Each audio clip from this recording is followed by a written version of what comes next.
இங்க பாரு, கழுத பண்ண கழுதைனா நீ சிரிக்காத, கழுதைனா சிரிக்காத, கொஞ்சம் கவனிச்சு பாரு. இங்க பாரு, கழுத பண்ண.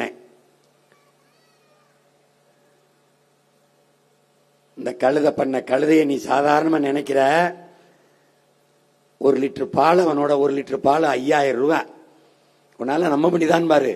இந்த பாரு, கழுத மூத்திரம் காசு, கழுத சாணி காசு. வளர்க்கிறவன் ரொம்ப ஊர்ல இல்ல, நம்ம திருச்சியில தான். கழுத பால் இவர் 3500 ரூபாய்க்கு விற்கிறாரு. மற்ற நாடுகள்ல 5000 ரூபாய்க்கு போகுது ஒரு லிட்டர் பால். 5000 ரூபாய். உலகத்துல மிகச்சிறந்த, மிக அதிக விலை உயர்ந்த அழகு சாதன பொருட்களை கழுத பால்ல தான் தயாரிக்கிறான். நீ படிச்சிருப்ப, கிளியோபாட்ரா கழுத பால்ல குளிச்சான்னு. இந்த உலகத்திலே தரம் உயர்ந்த விலை மதிப்பு மிக்க அந்த பாலாடை கட்டி இருக்குல்ல, சீஸ், அது கழுத பால்ல இருந்து தயாரிக்கப்பட்டதுதான். இந்த பாரு தயாரிக்கிறான் பாரு, அந்த சீஸை தயாரிக்கிறான் பாரு.